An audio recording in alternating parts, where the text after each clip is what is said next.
Hi everyone. Angular में style यानी कि CSS अप्लाई करने के बहुत सारे ऑप्शंस अवेलेबल रहते हैं जो इस पार्ट में हम लोग एक्सप्लोर करने वाले हैं। सबके लिए आपको यहाँ पे एग्जांपल भी देखने को मिल जाएगा।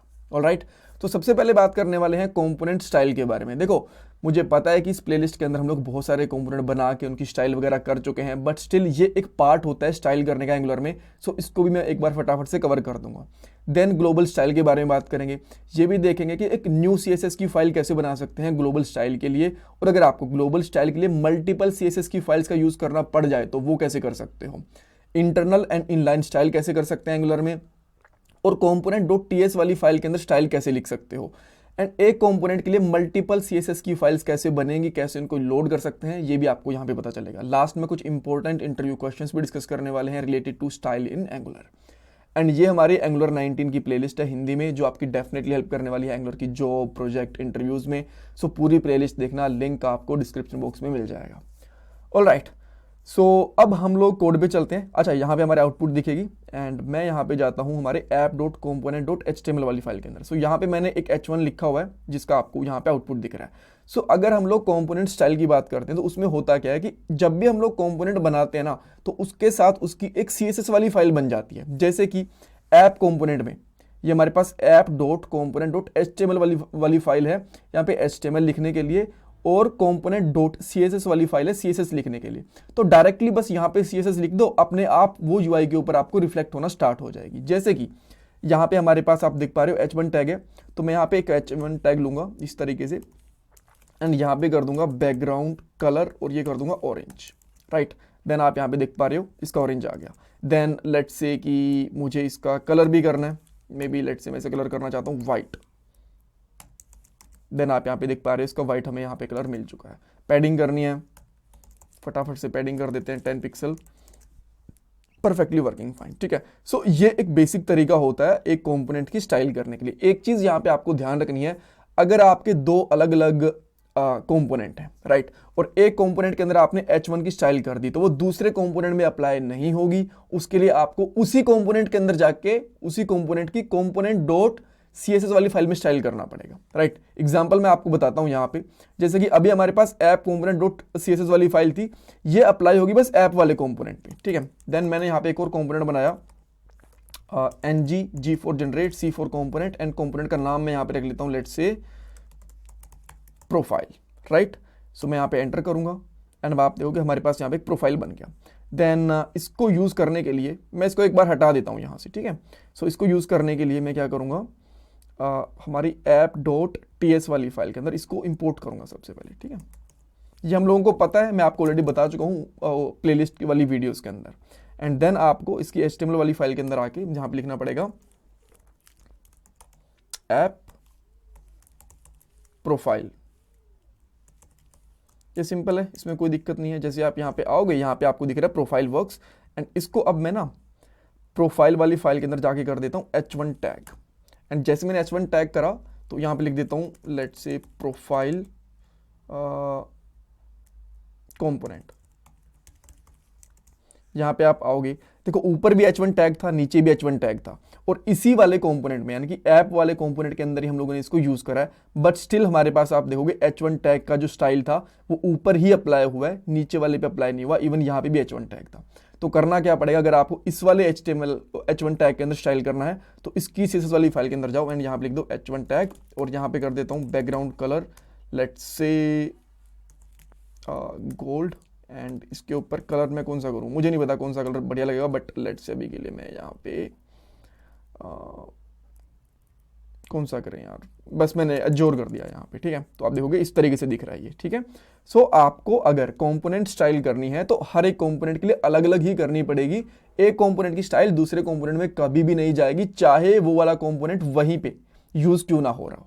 ठीक है, ओके, सेकंड चीज क्या बात है, ग्लोबल स्टाइल के बारे में बात कर लेते हैं। ग्लोबल स्टाइल का मतलब होता है कि बहुत बार ऐसा होता है कि आपको थीम सी बनानी पड़ती है कि जहां पे भी बटन रहेंगे सबके बटन का कलर सेम रहेगा, हेडर का, फूटर का, साइड बार का कलर आपका सेम रहेगा। तो अगर कोई ऐसी स्टाइल है जो मल्टीपल कंपोनेंट्स में यूज हो रही है तो आप उसके लिए क्या कर सकते हो, उसका स्टाइल कर सकते हो आप लोग स्टाइल वाली फाइल के अंदर, जो कि आपको यहाँ पे मिल जाएगी style.css इस तरीके से। जैसे कि मैं यहाँ पे बॉडी का कलर कर देता हूँ बॉडी। ठीक है, मैं यहाँ पे क्लास नहीं ले रहा, डायरेक्टली बॉडी टैग का ही यूज़ कर रहा हूँ, यहाँ पे आपको दिख रहा होगा, राइट। सीएसएस के बारे में मैं बहुत ज़्यादा नहीं बताऊंगा, क्लास क्या है, आईडी क्या है, डायरेक्टली ये टैग क्या है, बिकॉज ये एंगुलर का ट्यूटोरियल है, सीएसएस का नहीं, राइट। देन मैं यहाँ पे कर देता हूँ बैकग्राउंड कलर और यहाँ पे कर देता हूँ let's say sky blue, right. जैसे मैं यहाँ पे आऊँगा तो आप यहाँ पे आके चेक करोगे इसका जो बैकग्राउंड कलर है ना, ये स्काई ब्लू हो चुका है। बट एक क्वेश्चन आपके पास आना चाहिए कि ये वाली फाइल कनेक्टेड कैसे है, कैसे इसका जो स्टाइल था वो अप्लाई हो गया हमारी स्क्रीन के ऊपर। तो इसके लिए आपको जाना पड़ेगा angular.json वाली फाइल के अंदर। सो यहाँ पे थोड़ा सा नीचे आना, यहाँ पे आपको मिलेगी स्टाइल वाली फाइल style.css, ठीक है।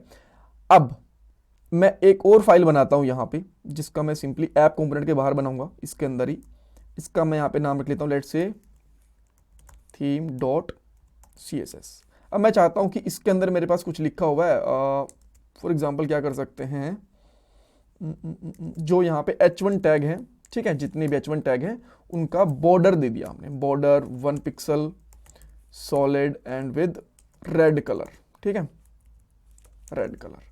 अब ये यहाँ पे तो आया ही नहीं, तो अब इसको हम लोग कैसे अप्लाई कर सकते हैं। एंगुलर वाली फाइल के अंदर जाओ, angular.json वाली फाइल के अंदर, एंड इसका नाम चेंज कर दो थीम। कभी कभी अगर ना चले ना तो आपको हो सकता है कि जो ये सर्वर है ये फिर से स्टार्ट करना पड़े, बट एक बार के लिए चेक कर लेते हैं क्या ये अप्लाई हुई। लग तो नहीं रही अप्लाई हुई है कहीं पे। एक बार यहाँ पे जाके h1 टैग पे देखते हैं, तो यहाँ पे भी हमें कुछ कोई दिख नहीं रहा कि इस तरीके से h1 टैग के ऊपर कुछ अप्लाई हुआ होगा।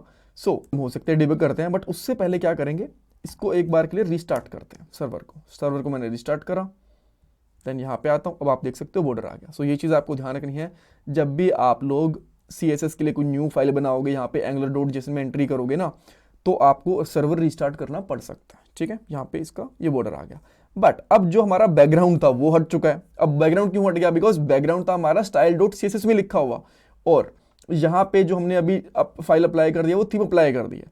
तो अगर हमें मल्टीपल फाइल यूज करनी हो तो क्या करना पड़ेगा, यहाँ पे सिंपली लिखो src then style.css and there we go, ठीक है। तो अब आप यहाँ पे चेक करोगे फिर से हमारे पास कुछ नहीं आया, देन सिंपली यहाँ पे जाओ रिस्टार्ट कर लो, बिल्ड बन गया। अच्छा ये कह रहा है कि ये फाइल एप्लीकेबल नहीं है ही नहीं यहाँ पे, क्यों, क्योंकि स्टाइल्स है वो स्टाइल है ही नहीं। तो मैंने अब यहाँ पे आया एंड लेट्स से, अच्छा फिर से रिस्टार्ट करनी पड़ेगी यार एक बार। बिल्ड बन गई, बढ़िया। अब आप देख सकते हो यहाँ पे बैकग्राउंड कलर भी आ गया। But let's see, background colour इसके अंदर भी है, बट बैकग्राउंड कलर मैंने थीम वाली फाइल के अंदर भी बना दिया यहाँ पे, और यहाँ पे मैंने कर दिया लेट्स से ग्रे कर देता हूँ, ठीक है, इस तरीके से ग्रे कर दिया मैंने। तो आप देखोगे ये वाला अप्लाई होगा। तो अब कौन सी वाली फाइल का अप्लाई होगा अगर दोनों के अंदर हम लोगों ने बैकग्राउंड कलर दिया हुआ है ग्लोबल CSS के लिए, जो फाइल बाद में लिखी गई है उसका। अगर स्टाइल लिखी होती तो इसका ही होता, जो भी फाइल बाद में होगी, ये रूल होता है कि जो फाइल बाद में यहाँ पर रजिस्टर होगी उसका ही स्टाइल एप्लीकेबल होगा, ठीक है। बट मैं इसको यहाँ से एक बार के लिए हटा देता हूँ, ठीक है, मैं अभी के लिए ब्लू रखना चाहता हूँ, ठीक है। सो अभी तक हम लोगों ने कंपोनेंट ग्लोबल फाइल को न्यू बनाना, ये करना देख लिया। इंटरनल एंड इनलाइन स्टाइल, देखो ये मेरे हिसाब से आपको पता होगा, ये सेम उसी तरीके से काम करती है। इन सारी फाइल्स को मैं हटा रहा हूँ, जिस तरीके से हमारी नॉर्मल कह सकते हो बेसिक HTML वाली फाइल्स के अंदर इनलाइन वाली फाइल काम करती हैं। तो मेरे पास यहाँ पे एक h2 टैग है और यहाँ पे लिखा हुआ है हेडिंग 2 टैग। अब मैं चाहता हूँ कि मैं इसके ऊपर कुछ स्टाइल अप्लाई करूँ, ठीक है। तो अगर मैं यहाँ पे अप्लाई कर देता हूँ स्टाइल कलर ग्रीन, ठीक है, तो आप यहाँ पे देखोगे इसका ग्रीन कलर हो चुका है। ये हो गई हमारी इनलाइन। इंटरनल क्या है, यहाँ पे आके स्टाइल का भी यूज कर सकते हो, स्टाइल टैग का भी, और यहाँ पे लगा दो लेट्स से कि h2 टैग है और उसका जो बैकग्राउंड कलर है वो आ जाएगा लेट्स से ब्लू, इस तरीके से। तो आप यहाँ पे देखोगे ब्लू कलर भी यहाँ पे आ चुका है, इसके ऊपर ग्रीन कलर दिख रहा है। आई नो अच्छा नहीं दिख रहा, बट ठीक है, एक बार के लिए समझ गए ना आप। अच्छा कुछ और कलर ही देख लेते हैं यार, यहाँ पे ग्रीन के लिए ये वाला ग्रीन करके देखें, ठीक है चलो। एनीवेज मैं इस पे स्टाइल पे ज़्यादा टाइम वेस्ट नहीं करूँगा, ये भी हो गया। सो इनलाइन एंड इंटरनल स्टाइल भी देख लिया आपने। कंपोनेंट डॉट ts वाली फाइल के अंदर स्टाइल कैसे कर सकते हैं। सो मान लो आपके पास, मैं यहाँ पे आता हूँ, जो प्रोफाइल वाला है ना, आप इसकी जो स्टाइल है ये चाहते हो कि बस थोड़ी सी ही स्टाइल है, ज़्यादा स्टाइल है नहीं, तो मैं इसको जो इसकी ts वाली फाइल है ना यहीं पे करना चाहता हूँ। ये बहुत ईजी है। इसके अंदर जो आपने इस तरीके से स्टाइल का URL दे रखा है ना, ये नहीं करना, यहाँ पे आपको करना है स्टाइल्स इस तरीके से। एंड देन यहाँ पे एक एरे ले सकते हो और यहाँ पे h1 टैग लिखोगे एंड देन यहाँ पे कर दो, लेट्स से क्या कर सकते हैं इसके लिए, बॉर्डर है इसको मैं चेंज कर दूं, कुछ इसका बैकग्राउंड कलर चेंज कर देता हूँ, ठीक है, ब्लैक दिख रहा है आपको यहाँ पे ना, तो मैं इसको वाइट कर दूं, let's say background colour white कर देते हैं, बैकग्राउंड कलर वाइट। देन आप यहाँ पे देख पा रहे हो इसका जो बैकग्राउंड कलर है ये वाइट हो चुका है, ठीक है। तो ये इस तरीके से आप एक टीएस वाली फाइल के अंदर कर सकते हो, बट वो तभी करना जब आपको थोड़ा सा स्टाइल लिखना हो, जब आपके पास काफी सारा स्टाइल उसकी फाइल बना लेना, और इस केस में जब यहाँ पे आप स्टाइल लिखोगे ना तो इस स्टाइल वाली फाइल को डिलीट भी कर सकते हो। Cool, okay. सो अब नेक्स्ट क्वेश्चन आ गया यहाँ पे कि मल्टीपल फाइल्स को कैसे लोड कर सकते हैं। ये इसके लिए मैंने एक इंटरव्यू क्वेश्चन के लिए एक अलग से पार्ट भी बना रखा है, अगर आप चाहो तो वो भी देख सकते हो, बट चल मैं आपको बता देता हूँ। मान लो आप यहाँ पे इसके अंदर, इसको मैं हटा देता हूँ अभी के लिए, इसको कमेंट आउट कर देता हूँ। यहाँ पे जो प्रोफाइल वाला है ना, इसके अंदर आपके पास दो तीन चीज़ें हैं, जैसे कि एक तो है आपके पास यहाँ पे h1 टैग एंड एक है यहाँ पे बटन, ठीक है, और बटन है यहाँ पे लेट से लॉग आउट वाला, इस तरीके से बटन है। आपकी जो ये बटन वाली स्टाइल है ना, आप किसी और फाइल से लेके आना चाहते हो, मे बी मल्टीपल जगह पे लॉग आउट बटन यूज हो रहा हो या फिर इसका स्टाइल सेम हो पूरे प्रोजेक्ट के अंदर, इसी तरीके से तो एक अलग फाइल से लेके आना चाहते हो, बट आपके पास यहाँ पे एक ऑलरेडी फाइल है profile.css वाली। तो क्या करोगे, मैं एक अलग से फाइल बना लेता हूँ इसी के अंदर और यहाँ पे कर देता हूँ profile.btn.css, ठीक है, ये वाली फाइल बना ली मैंने। देन इसके अंदर मैं कर देता हूँ यहाँ पे btn का कुछ स्टाइल लिखूंगा, हाँ बटन का स्टाइल रख सकते हैं हम लोग, ठीक है। बटन में यहाँ पे करूँगा background colour let's say red, background colour नहीं, इसको मैं कलर कर देता हूँ, कलर रेड से रेड, पैडिंग 10 पिक्सल, विड्थ कर सकते हैं हम लोग 200 पिक्सल, फॉन्ट साइज कर सकता हूँ मैं यहाँ पे 20, इस तरीके से। तो मैं ये स्टाइल चाहता हूँ कि ये यहाँ पे एप्लीकेबल हो जाए, जो कि अभी नहीं हो पा रहा है यहाँ पे, राइट, इसकी ये वाली फाइल के अंदर। सो आपको क्या करना पड़ेगा, प्रोफाइल component.ts में आना है और यहाँ पे इसको भी कमेंट आउट कर दो और आपके पास यहाँ पे एक न्यू चीज़ आएगी, स्टाइल URLs। ऊपर आपने URL लिखा था, यहाँ पे URLs आएगा और यहाँ पे आप एरे यूज़ कर सकते हो इस तरीके से। एंड यहाँ पे सबसे पहले तो आपकी जो आपने ये वाली फाइल ली थी ना profile.button.css, इसको सेव करो एंड आप यहाँ पे देख सकते हो इसका बटन बड़ा हो चुका है, बट आपको पुराने वाली CSS भी चाहिए, ये वाली भी, तो इसको कॉपी करो, इसको भी यहाँ पे कोमा करके कोट्स के अंदर लगा सकते हो एंड हियर वी गो। अब आप देख सकते हो दोनों यहाँ पे आ चुकी हैं। ऑलराइट, सो इस तरीके से आप लोग मल्टीपल CSS की फाइल्स भी एक कंपोनेंट के अंदर लोड करवा सकते हो। ये इंटरव्यूज में पूछा जा सकता है, और एक न्यू ग्लोबल CSS की फाइल कैसे यूज कर सकते हो, ये इंटरव्यूज में पूछा जा सकता है। दो ग्लोबल स्टाइल वाली फाइल्स कैसे यूज होंगी, ये भी इंटरव्यूज में पूछा जा सकता है।